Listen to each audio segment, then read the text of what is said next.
Animation Toon Kids. एक जमाने का जिक्र है, एक बहुत अमीर आदमी था। उनकी 3 बेटियां थीं। उसमें से 2 बहुत ही लालची और मतलबी थीं, पर उनकी तीसरी बेटी का दिल बहुत साफ था। एक दिन उनके वालिद को खबर मिली कि उनके कुछ जहाज समंदर के तूफान की वजह से डूब गए। उनका सब कुछ खत्म हो गया, बस बाकी रह गया तो उनका घर। दोनों लालची बहन इस बात से जरा परेशान थीं। वो पूरे दिन खड़े खड़े बस बुराइयां कर रही थीं। घर का सारा काम बस ब्यूटी ही कर रही थी। थोड़े ही दिनों बाद उनके वालिद को मालूम पड़ा कि उनका एक जहाज समुंदर के किनारे पर पहुंच चुका है। वो उस जहाज तक जाने के लिए तैयारी करने लगे। जाने से पहले उन्होंने अपनी बेटियों से पूछा, आप तीनों के लिए क्या लेकर आना है? ड्रेस, शूज, ब्रेसलेट और नेकलेस। और तुम्हारे लिए बेटी, बताओ क्या चाहिए तुम्हें? बस एक गुलाब का फूल डैडी। काफी लंबे सफर के बाद उनके वालिद उस जहाज तक पहुंचे। ना उसमें कोई सामान था और अब वो जहाज किसी काम का नहीं रहा था। उदास और बहुत थक कर वो अपने घर की तरफ वापस निकल पड़े। अंधेरा होते होते वो एक जंगल में पहुंचे। वो जंगल सुनसान पड़ा था और सर्दी भी बहुत थी। बर्फ गिर रही थी। कई घंटों तक वो चलते रहे उस बर्फ पे।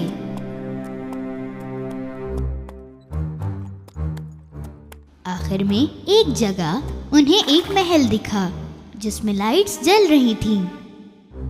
वो इस उम्मीद में अंदर गए कि कोई मदद मिल जाए। वो महल बहुत अजीब था। सभी तरफ लाइट्स जल रही थीं। डाइनिंग टेबल पर खाना भी लगा हुआ था और चिमनी भी जल रही थी, मगर इंसान एक भी नजर नहीं आ रहा था। उन्होंने आवाज भी लगाई, कोई है? पर कोई जवाब नहीं मिला। कोई है? उनको बहुत भूख लगी थी, इसलिए वो खाना खाने बैठ गए। उन्होंने खाना खाया और फिर एक नर्म मुलायम बेड पर सो गए।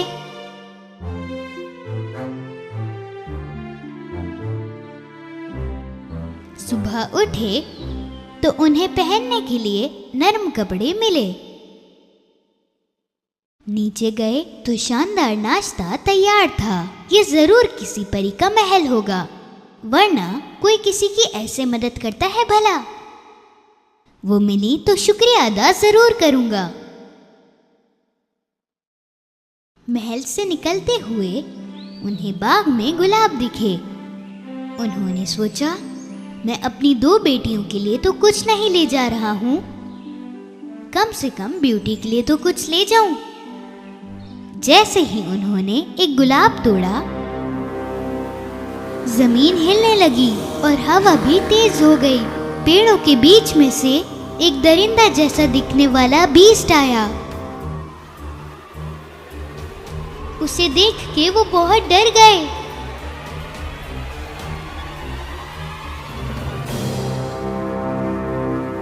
मैंने तुम्हें इधर खाना दिया, रहने के लिए जगह दी, कपड़े दिए, और तुम मेरा गुलाब तोड़ते हो। क्या यही शराफत है तुम्हारी? वो उस बीस्ट से माफी मांगते रहे और उन्होंने बताया कि वो एक गुलाब अपनी बेटी के लिए ले जाना चाहते थे। तुम्हारे किए के लिए तुम्हें सजा मिलेगी। मुझे माफ कर दीजिए। मैं तुम्हें एक शर्त पर माफ कर सकता हूँ। तुम्हारी 3 बेटियां हैं, अगर उनमें से एक मेरे साथ यहाँ रहना शुरू कर दे तो मैं तुम्हें माफ कर दूंगा। बताओ मुझे, तुम क्या करना चाहती हो? वो बहुत अफसरदा होके अपने घर की तरफ जाने लगे। घर पहुंचते ही उनके वालिद ने अपनी कहानी उन 2 बेटियों को बताई और उन्होंने बीस्ट की शर्त को अनसुना कर दिया। ब्यूटी ने आके बोला, डैडी, अगर आप कहें तो मैं बीस्ट के पास चली जाती हूँ। दोनों बहनें बहुत खुश हो गईं, क्योंकि उन्हें लगता था कि ये सब ब्यूटी की ही गलती थी। उदास और मजबूर होके उनके वालिद ब्यूटी को लेके महल की तरफ निकल पड़े।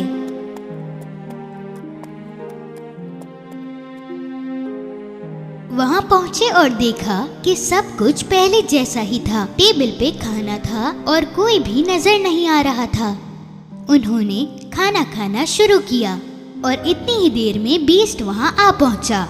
उसे देखते ही ब्यूटी बहुत डर गई, क्योंकि बीस्ट उतना ही डरावना था जितना उसके वालिद ने उसे बताया था।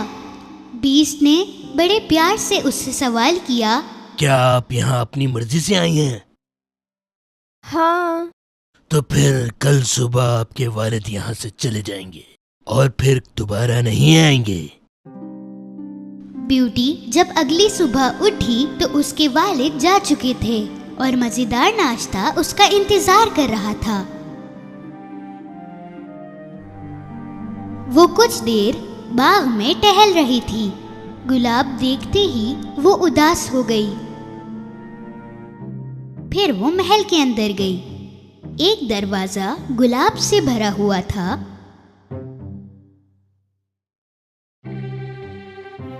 उसे कुछ समझ नहीं आया और वो अंदर चली गई। बहुत खूबसूरत तरीके से उस कमरे को सजाया गया था। उसमें किताबें, फूल और म्यूजिकल इंस्ट्रूमेंट्स थे। उसे लगा, जो इतना प्यारा रूम सजा सकता है वो भला किसी को क्या नुकसान देगा। फिर उसने एक किताब उठाई। उसमें गोल्डन लेटर से लिखा था, साहिबा, आपकी ख्वाहिश मेरे लिए हुक्म है। काश मैं डैडी को देख पाती। जैसे ही ब्यूटी ने ये बोला, एक आईने में उसे उसके वालिद दिखे। ब्यूटी बहुत खुश हुई क्योंकि उसके वालिद उसके सामने आ गए थे। उसी रात डिनर के वक्त बीस्ट फिर से आया। क्या मैं आपको देख सकता हूँ ब्यूटी? ये महल आपका है तो आप मुझसे क्यों पूछ रहे हैं? नहीं, अब ये सब कुछ आपका है। अगर आप चाहें तो मैं अभी निकल जाऊंगा यहाँ से। ब्यूटी को बहुत हैरानी हुई। मैं आपसे कुछ पूछना चाहता हूँ, क्या मैं वाकई बदसूरत हूँ? उसे समझ में नहीं आ रहा था कि वो क्या बोले। फिर उसने सर हिला के हामी भरी। तुम मुझसे शादी करोगी या नहीं? इस बार ब्यूटी थोड़ा गुस्से में आके बोल पड़ी, नहीं। बीस्ट वापस मुड़ के चला गया, बहुत उदास होके।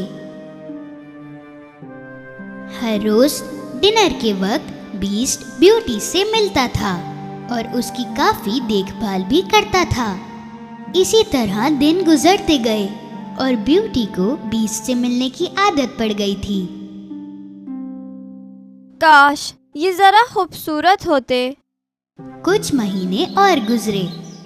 अब ब्यूटी को बीस्ट से कोई डर नहीं था, बल्कि उसे बीस्ट पसंद आने लगा था। एक दिन उसे शीशे में अपने वालिद बीमार दिखे। वो बीस्ट के पास गई और घर जाने का पूछा, क्योंकि उसे अपने वालिद की देखभाल करनी थी। बिल्कुल आप जा सकती हैं, लेकिन अगर आप वापस ना आई तो मैं दुख से मर जाऊंगा। मैं वादा करती हूँ कि मैं 1 हफ्ते बाद वापस आ जाऊंगी। बीस्ट ने ब्यूटी को एक अंगूठी दी। उसे अगर वो सोते वक्त निकाल दे तो वो उठेगी सीधा महल के अंदर। अगली सुबह वो अपने वालिद के घर में थी। अपने पुराने बेड पर जागी। वो अपने वालिद को देखकर बहुत खुश हुई और उसके वालिद की आधी बीमारी तो गायब हो गई उससे मिलके। दोपहर को ब्यूटी की बहनें, जिनकी अब शादी हो चुकी थी, अपने वालिद से मिलने आईं। घर में ब्यूटी को देख के उन्हें बहुत गुस्सा आया। उन्होंने उसे नई चाल में फंसाने की कोशिश की। उसे यहाँ 1 हफ्ता और रोक लेते हैं। बीस्ट गुस्से में आएगा और इसे मार डालेगा। दोनों बहनें ब्यूटी के पास जाके रोने लगी और कहा, उन्हें अलग अलग नहीं रहना है। ब्यूटी ने ये फैसला कर लिया कि वो एक और हफ्ता यहीं रहेगी। कुछ दिनों में ही ब्यूटी को बीस्ट की याद आने लगी। एक रात ख्वाब में उसने बीस्ट को अपने गार्डन में बेहोश हुआ देखा। वो एकदम से घबरा के उठी। मुझे बीस्ट की बहुत याद आ रही है। उसने उसी वक्त अपनी रिंग हाथ से निकाल के रख दी और अगली सुबह वो बीस्ट के महल में उठी। वो दिन भर बीस्ट का इंतजार करती रही, पर उसकी कोई खबर नहीं थी। वो घंटों परेशान रही, पर बीस्ट की कोई खबर नहीं थी।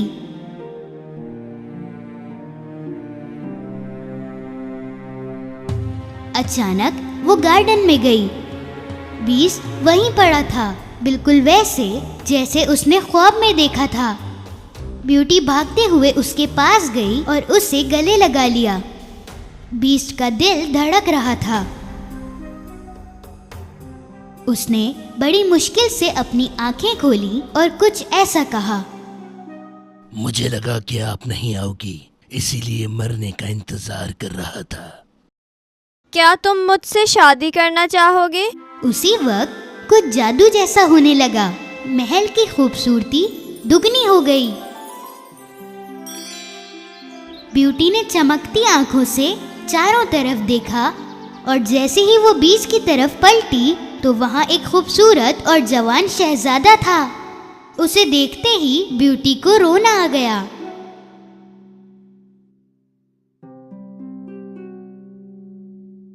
आप कौन है? बीस्ट था यहाँ, कहाँ है वो? शहजादे ने उसे जवाब दिया। मैं ही वो बीस्ट हूँ। एक औरत ने मुझ पर जादू करके मुझे एक भयानक बीस्ट बना दिया था। अगर आप मुझसे शादी के लिए नहीं पूछती तो मुझे सारी जिंदगी वही बीस्ट बनकर गुजारनी पड़ती। ब्यूटी ये सुन के बहुत खुश हुई क्योंकि उसे सच्चे दिल से सच्चा प्यार मिला। ब्यूटी और शहजादे ने शादी कर ली और हमेशा खुशी से रहे।